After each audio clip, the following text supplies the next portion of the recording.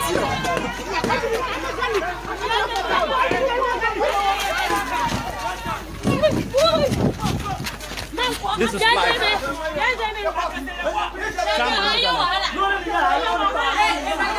Chairman Ndikale.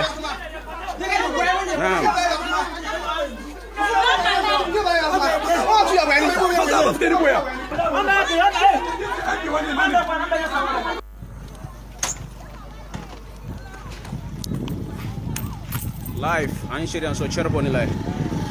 Live telecast Cherubonile. Cherubonile. Bafana market take up Kuruma Babarani. Babarani by ETTC live. Kurume. Ile Nambumbi mo Jesu Chakunana. When you have maybe so chimaya. Live. This live. Yo na abusuafo list mampanyi edeba ye efa metropolitan municipal and a district chief executive a twenty aka say MMDC such as na no kwasi ada ye bebeto abonten a say ye triponi4 de wo mo echire mananka ye SK Olanda ena na wo mo ehwehwe no senka ye beyi no na ankwankoba eye ne sa nu tie ne chairman na wo ho no mo no wo mo ede wo mani bre ekokosi eye ne so a se ne mo ni nkonti ba wo mo de kokopie mo e wona kacha no wo mo ebro no party office krampo no wo mo etimi ekokotwa eja ede atumu na diti wo mo ya sa de we nyina ene se wo mo susu se eye chairman na ka ho binti na ama eye SK Olanda yi wentimi enya eye akonya no ewo eye ehonum anase ye ntimi afa DC adwumadie no amfa anhwe eye nensa na abusuafo sese ekwanya ye mabunu ye react to ensem anase enoma mpanifo eye ede aboa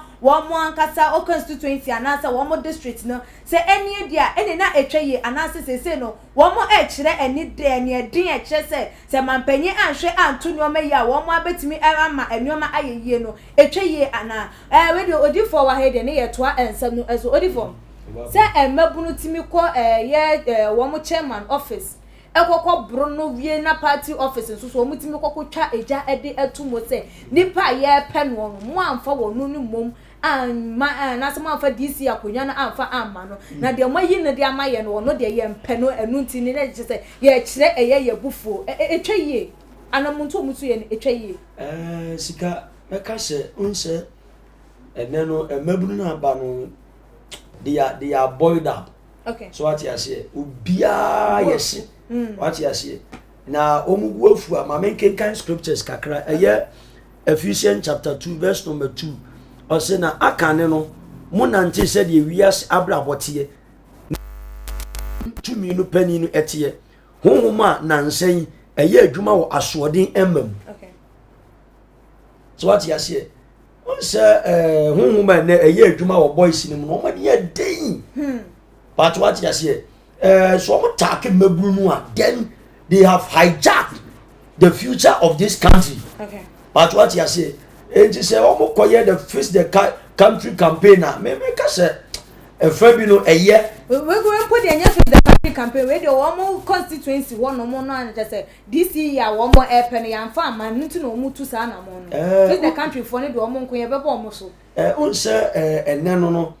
Because of an empany for no purposes here, they can do anything to acquire that ministerial position and answer that position. So what you say, they can do anything. Oh, was car or the firm one. What you say, or a new macacrebia or the Henyan boss, they will go and do any barbaric act on their behalf. Okay. So what you say, but they are lost on this land. What you say, they will lose a government. You cannot go above the law. But what you say, though you are standing in, but if it's not your tenure, why are you making the guys to go and do this chaos? Not just say odi for me to on to see ya. E beti me aba say SK Olanda no anan mabunu no e kwode ama no. E bia no na abo wo mo pa mo ko ya sa wo ye pani a odi asundwe na eba. Okay. Wo mo starting from here, we be calm wo down.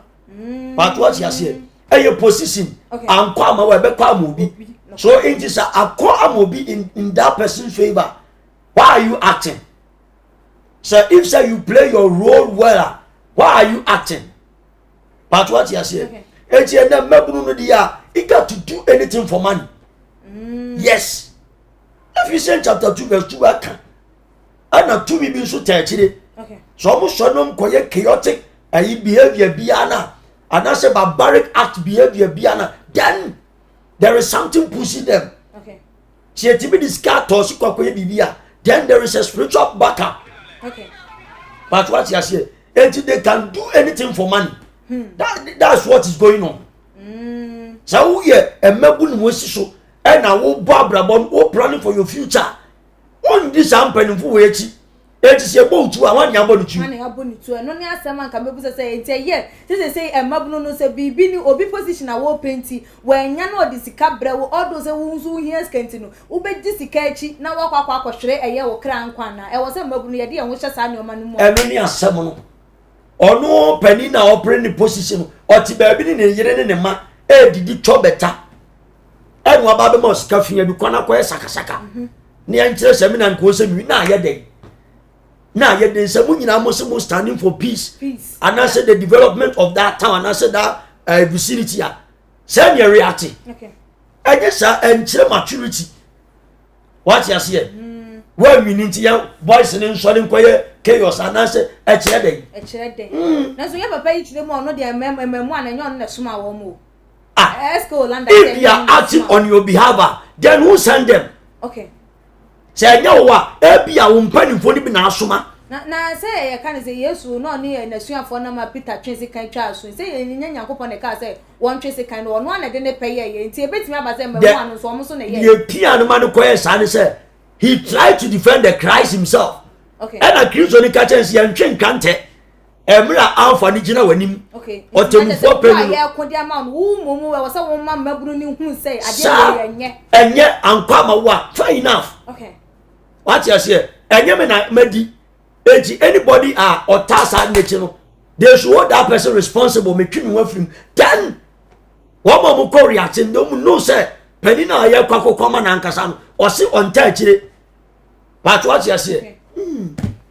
Na ye share a kwanya ye mabunu yi say me ne wo e ka say ye fix the country for so ababonten a wo mo so e de wo mo ensem ababa betu edwa wo mo so kiremu a wo mbeti wo mo so agumonten ye ebnada eda ye nimu yi a wo mo so botaye anase wo mo ani so ade hu na de ntie mo so tu sa na mo nyina na ye say ba fa MP ni ebiom so DC nsem ya ehu e na mo wo mo so etu eye anamono na ye papa wakasa edemo Oliver Mawusi Baka Vomewo wono na eba abonte atese wochire mu SM bra ye papa Damboche eba abonte bebe liste nominees a wo mo eyi wo mo for MMDC is no atese enya de se ye Santro Kofi ye Akpafi Likpe na Lolobi wo mo no ochire mu a ebra 2020 abato no course no enya de say ye ma wo moto aba edema ye MP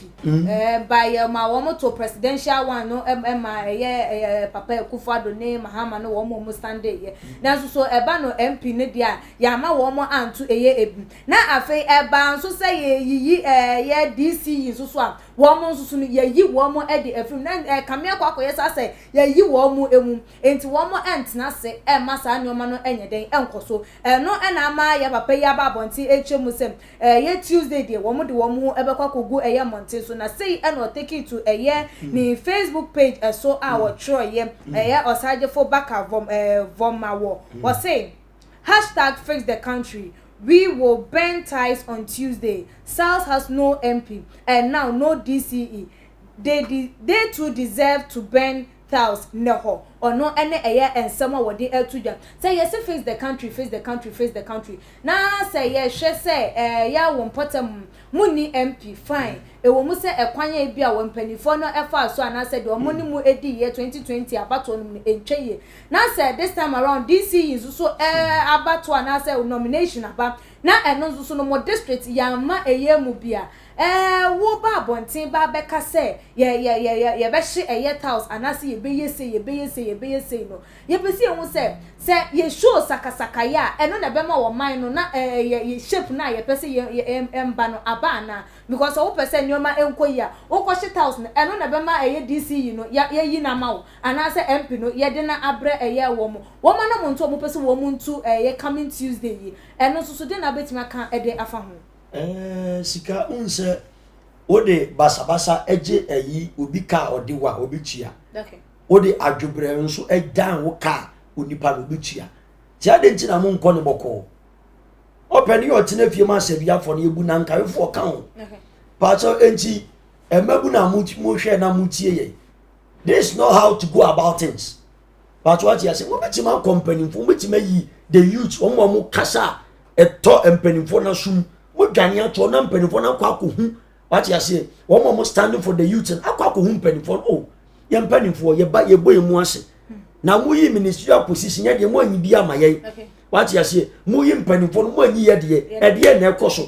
Maybe I'm penny for the money, so I can say, BBC, no cost was Amon Pote Montina, you 2 year Nancy. Okay. Etu kwa sakasaka police wana soja fo ebe nimu benya ni tawantawa no mutucho famu a eno so ba koye yi esika yen ati ni akoma o okay emebu no mo hwe ye yen ati ni akoma so ati ase bible say nkwase afo kukum na bufuo tie okay ema ade nkoche webufuo so me always work with the scriptures enti se bia pani bia iwade bi na mpe wo mpotamu a emebu no mo nka mo chese mo lie low mubetima kwa ko humpanifo oh ye mpanifo die nti e ba ye ni enye basabasa na sakasaka na ye yi mpanifo no ye nyi ye di ama ye wo be kom na pani bi ni nsa ne sase okay because akola bi a wote wa oye reasonable enkoye wei a wo bobra wo ye adwuma wo beja obi adwuma kwa akoye wei a wo pani no konya ni ministerial position o ma teku o ma dama oba be gini S Gracia atena so aba be gini VH atenam o fa untenam bi o ko be ba tete gu ho 4 years ba saba be pa to am to aba ma no wa be ma peanut bi enti meburu o mo nto o mo boase ba bi o mo keka ko ba bi ayan keka nko okay oh beni not o onim dia koso ena me mfa se papa akufo do ni mama o mo nim dia koso sa town wo wow ye ya o mo be tina se hu se e be ye yi ni pa su me se obi de na ye kokko yi ya o mo hie mo nsusu ye nyi ma mo nsusu am nsusu mu ko si koda nkoda enti e bia onipa na all stand no only that perfection to stand for you people they should allow that person to stand no one be hold up somebody for will say this town ye kwa ko yesi amamu then fair enough but you don't go about say fix the country campaign and I say ye de no munye ye nti ye ba be ye chaos there be na eno na amadodo na eka say the IGP odi ni dwuma wo bitimi ba bagina TV so radio so kase makumwe ma yese na wo munsa so mo abrante na okotro wo ni Facebook wall so no ye papa Oliver Mawusi Bakaye ono so wo mo ensa enso ni mu no mu hunu etiri mu po anu nti ema na kasa because ubekom no na o chese wo ma ye wo mo hihye ye nyina awie because what me fiti preko pa me kasa keke abra wonim de ni nan eyeden ejina so hu ni say anamonto bi enkoso sana the same thing happened for the Fix the Country campaign. But I put back to the Facebook page. And our police were friends. What we are now cost underground or more to artists. Eh? We are mebunu. Now we're Juma. We are vital to your family. We are vital to the community. I would say. We are vital to the Ghana as a country. Fa wa bra bon ko to chacha. Emfa mo bi. Okay. On wo nya ni sika o me ma obi o. Fix the Country campaign omo ye nyino bi di penny position bi anya a onyai enti e ko de be force onyai sa act no any sa behavior no ono okonye no position o ma teku ma bawu odi wani ma kwa akwaji o china bi abato nkrofo afamu awu abato ayetu ye nkrofo bebre na afamu wi nkrofo na asofo nyina gina Fix the Country campaign mu ampin wajiska brabe ye kwa na o me ya ene ye swaye da wampini tiri so government in wajiska anu abobo se so ba be ye Ghana yie now the nya yie now the koya de fofo ye swaya e da otiri so bu beti ma to anu ntuo empani fo ye sremo ba bi o man ne kon ye mpe emabu ne ye ni adwuma ye se sia cafe fo na do sun fraud boys and no for be bia Ghana fraud boys sempani fo ti madade ye sremo ye di Kristo pam chawo ejanom ye pam chao emabunu ye adwuma nye baby adani akowensa wo because of there is no work in Ghana and no ye adwuma krampo skampo nya bi you no I employ impono so be you be tua kamantiri ukoje siska ni ho owodi odi anibri na eka wo owo wei odi anibri na eka ye srem panimfo mo nya o mani ye Mo na mo ka say what you say sika the future of this country is based on the youth.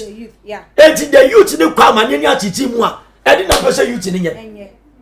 E bia no so bi ko twa ni pati. Di ni pa gba yi body ko say fridge mu or rio so the man panifo bi we don't know. Okay. We don't know. It is a dwuma bo man nim. Akufo do papa meto so na so daddy. Or say one day state one day. One factory. Akoso dia e de mu employ maburu no e. Okay. One day state one factory. Ma wie dia mu employ maburu mfama yen. That's how free the country can be atuncha. Afa mu fasika mu man nim. No man na bread do. Man na bread. Obetima ya adwuma ya wonya sika da. Obe kwa ba at the end of the month. I was here to the council. Bew. Shema. And so what you libre ne beka. So what you say? Sika o man mo bia nkodi nkwasi asem. Because you adwuma kakra bi ba be se wata so. Okay. But o man mo is so tight. Sika jejo o man mo is so tight. O ya adwuma nko. And the end is for so ba be sore. And ya sore tia MPP fo. Mo na mo ka se mo ba Ghana bibia be okay. And you know, Banana, you might retire, and you might tight the then. Odi for we dey ya Breno Ghana mobo. Ya the ansem no ba eye na wie ya and is a futuo nsem a wo twa eye eto a wo de be ma ayehwefo a wo mo ehwe usa be na wo de we twa kwan no telephone number atu edwa. Mesida mo Ghana. Baby aye kika kono anu oza. Akola de ni kwan so kaseti ya pani so Bible say akola ni kaseti ya men domino men kese no ye besira mu baby o man ni kika kono asefem na awreho pani midie mante o sempani mfu amote Ghana so mo ye Ghana yia Ghana be ye kra behwe obetime bra na atu kwan akobi amana akotwetwe ponkose ekodware menwafo because of sika eni o man ni munti emabunu nso yesira mo ye nuanom free the country campaign o but ye nye ne kwan so atemdidi anim atuate akoma bi anim chaos bi anim ye nipa ni bi atem ye act maturely ye respect ye mpanimfo. Mark chapter 7 verse 10 osina Mose ka se di obeka enana se jawa semoni ni wo no bewu misirawo a word to the wise is enough. Me dear Prophet Bernard Esia Holy Ghost and Fire Prayer Ministry and Amedano Abeka Old Eleganza House Ochina Tuesday and Bible to Miss Rao person me dim komo baby afre me free bia 0249 631 876 0249 631 876 and answer 020 385 1633 020 3851633. Peace, shalom, bye bye.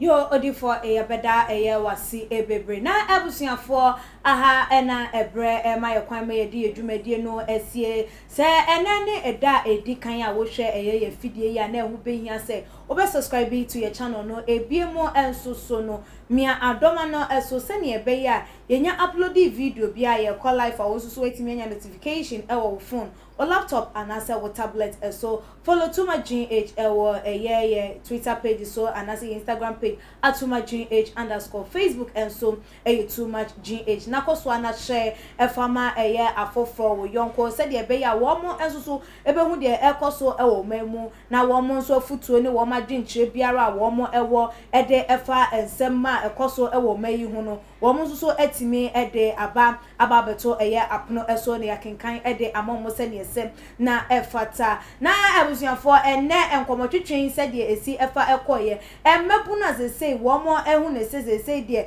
enoma enkoye nti wo mo ete wo hu gu montin so demonstration enne hu nyoma wo face the country demonstration na wo mo epese wo mo nye no ebena de yenim ya etweye na den na wo kan ede ache empanifo wo mo ensa ehase wadwenche no fabra ebebeto ye comment section na emrepem no ye bekenkan ede amamo na medi esie no enche akase enkoma me cameraman Yansin Jamaica ena ebiem so mi engineer Andy Teflon nyame enhwamo pa bebre se mo boayen ema ye dwumadie no ekoso abre ene abrebia me amedi dwumadie hu echiame media ene akua sikapa dasne yebesan edi ehia ebi makram.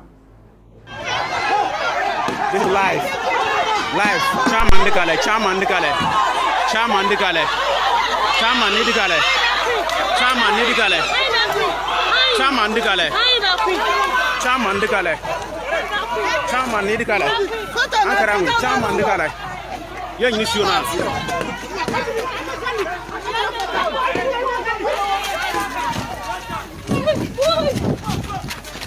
This is life.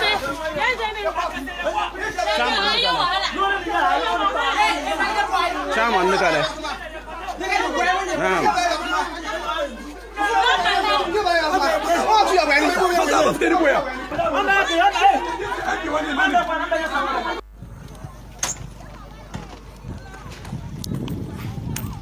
Live insurance so cherponile. Live telecast cherponile. Cherponile. Mba fana market ka nga kuruma babarani. Babarani ba yiti live. Nga kurume. Ile na mbwembe mo Yesu cha kulikana. Wenyewe fanya Yesu chimaya. Live. This live. Chairman Dikale. Chairman Dikale. Chairman Dikale. Chairman Dikale. Chairman Dikale. Chairman Dikale. Chairman Dikale. Chairman Dikale. Ankara Chairman Dikale. Young national.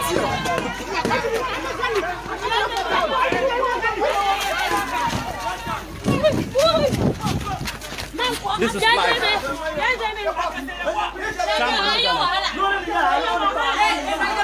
Chairman Dikale.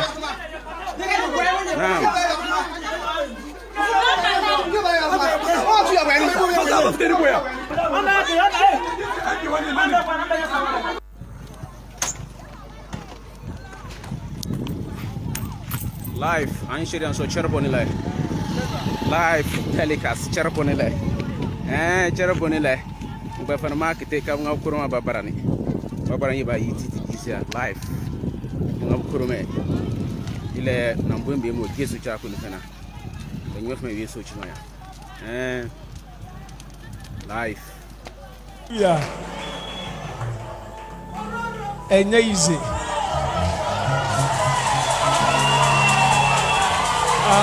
Oh, more fans. Wonderful. More fans. Sister, so nyamisha wate. Sister. Minimudin. Ana mese sasane. In fact, dini dia me koboba me mistake o. Etima me mokra. Okay, majabo.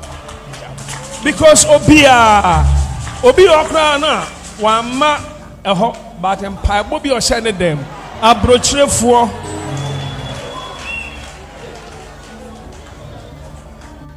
ana deputy chief of staff Omampani Nanado Danko Kufuado Sumano Somra Mesheme no Musam Sadia Mehotie Onusunyami Shano chief of staff Nami Shano.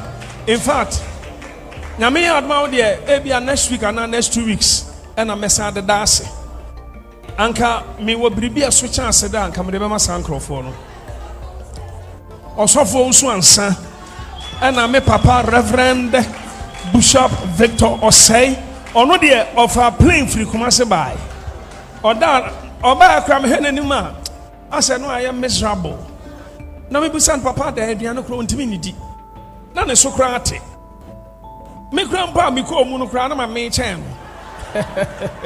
and your papa Nicholas Duncan Williams the Archbishop. In fact na mi shesham papa isusu misha na misha obia Reverend Parker osofo na misha obia ose ai ye be twaja tum sesi a ana ye twaja ntum sesi a ana mebwa eno be hu de ohun bi da. Hallelujah. Wonderful. Reverend Obafo, Sister Tina, and Reverend Salfu Amwako Archbishop elect Hobson Adoye. Now when him say Papa Samia Uku ofri play mu si ya wan kofie kra na oba ho straight one Mr. Martin J. Kosa ene so su bempa hopes na doye ana ya papa Kennedy Japan ono de owa brochire eso anajo na papa intimi na ho fresh bonsema ho no abo Kennedy Japan. Hallelujah. Ya papa John Dramani Mahama one and wife almost man crofo emo ba ho be hwe me openi asman crofo emo ba ho be twice yenu Sami Jamfi. In fact nyamisha obia osofo sufiri kumase bai sofo sufiri kumase bai. Hallelujah. Amen. Agata so osu kama agata so ono so nimsu on de ne de ani su mu amusu ye nyina nyamisha. Hallelujah.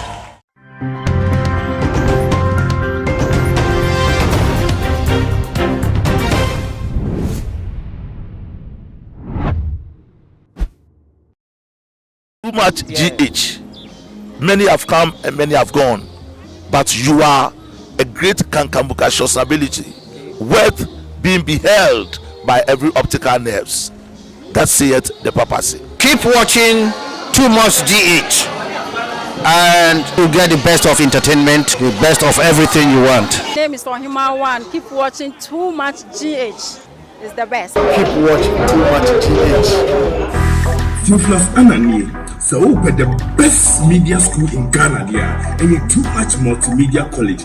If we say about equipment, apapa, a church for our quadruple ewadisium, any air conditioned room there, about media law, advertising, camera handling, and marketing there. And you're not a location, Abeka Flipper Junction.